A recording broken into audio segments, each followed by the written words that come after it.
নমস্কার বন্ধুরা, সকলকে আমার চ্যানেলে স্বাগত। আমরা মোটামুটি সকলেই জানি রাজ্য সরকারি কর্মচারীদের ডিএ সংক্রান্ত বিষয়টি এই মুহূর্তে সুপ্রিম কোর্টে বিচারাধীন অবস্থায় রয়েছে এবং আগামী 15ই জুলাই 2024 পুনরায় এই মামলাটি আবার কোর্টে উঠতে চলেছে শুনানির জন্য। কিন্তু এই শুনানির ঠিক আগেই এই মামলাটি সম্পর্কে অর্থাৎ সুপ্রিম কোর্টে এই ডিএ কেসটি নিয়ে একটি অত্যন্ত গুরুত্বপূর্ণ এবং চাঞ্চল্যকর খবর উঠে এসেছে। কী সেই খবরে কী বলা হয়েছে সকল কিছু আজকের ভিডিওতে বিস্তারিতভাবে আলোচনা করব। ভিডিওটি সুপ্রিম কোর্টের ডিএ কেস নিয়ে অত্যন্ত গুরুত্বপূর্ণ, তাই প্রথম থেকে শেষ পর্যন্ত অবশ্যই ধৈর্য সহকারে দেখবেন এবং ভালো লেগে থাকলে অবশ্যই একটি লাইক করবেন এবং সকলের সঙ্গে শেয়ার করবেন।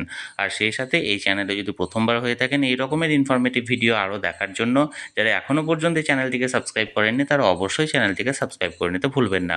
তাহলে চলুন সুপ্রিম কোর্টের ডিএ মামলাটি নিয়ে কী চাঞ্চল্যকর তথ্য উঠে এসেছে সেই ব্যাপারে আমরা বিস্তারিত জেনে নিই। দেখুন, আমরা এই মুহূর্তে সুপ্রিম কোর্টের ওয়েবসাইটে আছি। এই সুপ্রিম কোর্টের ওয়েবসাইটে দেখুন ডায়েরি নাম্বার দেওয়া হয়েছে 35292/2022, অর্থাৎ 2022 সালে এই মামলাটি করা হয়েছিল। কাদের নাম দেওয়া হয়েছে দেখুন, the state of West Bengal versus confederation of state government employees West Bengal. এখানে একটা মামলাকারী সংগঠনের নাম থাকলেও এর সঙ্গে আরও দুটো মামলাকারী সংগঠন আছে, যেগুলি হলো সরকারি কর্মচারী পরিষদ এবং ইউনিটি ফোরাম।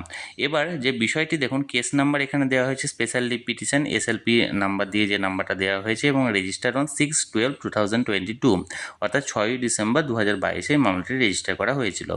এবার দেখুন, প্রেজেন্ট বা লাস্ট লিস্টেড ওয়ান এখানটায় 15ই জুলাই 2024 এখানে ডেটটা উল্লেখ করেই দেওয়া হয়েছে। এখানে দেখুন, honourable mister justice Hrishikesh Roy and honourable mister justice SVN Bhatti, এই দুজন বিচারকের এজলাসে উঠতে চলেছে পরবর্তী ডিএ মামলা শুনানি। এবার বিষয়টি হলো যে এখানে আবার একটি বিচারপতির পরিবর্তন ঘটেছে, কারণ এর আগে আমরা বহুবারই লক্ষ্য করেছি সুপ্রিম কোর্টে মামলাগুলি যতবারই উঠতে চলেছে বা উঠেছে প্রতিবারই কোনো না কোনো একজন বিচারপতির এখানে পরিবর্তন ঘটেছে। এর আগের বার যখন ডিএ কেসটি শুনানির জন্য উঠেছিল তখন বিচারপতি ছিলেন মাননীয় বিচারপতি ঋষিকেশ রায়ের পাশাপাশি ছিলেন প্রশান্ত কুমার মিশ্রা। এর আগের বার যতদূর সম্ভব আমার মনে পড়ছে মাননীয় বিচারপতি সঞ্জয় কারোল মহাশয় ছিলেন। এরকম বারবারই কিন্তু বিচারপতিদ্বয় চেঞ্জ হয়েছে। কখনো এসেছেন মাননীয় বিচারপতি পঙ্কজ মিত্তাল, কখনো এসেছেন যে সঞ্জয় কারোল, কখনো এসেছেন প্রশান্ত কুমার মিশ্রা এবং শেষবার অর্থাৎ লাস্ট যে লেটেস্ট আপডেট সেই লেটেস্ট আপডেট অনুযায়ী মাননীয় বিচারপতি ঋষিকেশ রয়ের সঙ্গে মাননীয় বিচারপতি SVN ভাট্টি এবার যুক্ত হয়েছেন।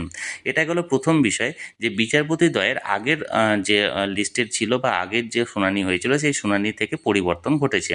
এটি তো গেল একটি বিষয়। এর পাশাপাশি আর একটা বিষয় লক্ষ্য করুন, এখানে ক্লজ নাম্বার দেওয়া হয়েছে 60, অর্থাৎ 60 নাম্বার সিরিয়ালে এই মামলাটি উঠতে চলেছে। অর্থাৎ নিঃসন্দেহে বলা যায় যে এটি দ্বিতীয়ার্ধে মামলাটি উঠতে চলেছে এবং স্বাভাবিকভাবেই এই মামলাটি আবার যে শুনানির জন্য সময় পাবে না আবার পুনরায় আবার এই মামলাটির একটি ডেট দেওয়া হবে সেটা বিচারপতিদ্বয়ই জানেন বা আদালতের উপরই নির্ভরশীল।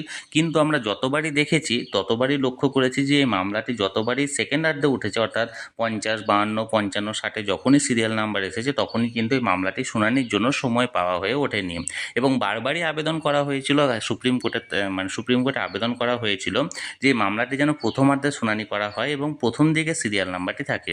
কিন্তু কোনো এক কারণের জন্য এই মামলাটি বারবারই এখানে সিরিয়াল নাম্বারটা শেষের দিকে উঠতে চলেছে এবং বারবারই এই মামলাটি দ্বিতীয়ার্ধে উঠতে চলেছে। এখন দেখার বিষয় যে আগের বারের মতোই এই হিয়ারিংয়ের দিনেও এই মামলাটি শুনানি হচ্ছে কি না, এই মামলাটি আবার পরবর্তী শুনানির জন্য পিছিয়ে দেওয়া হচ্ছে।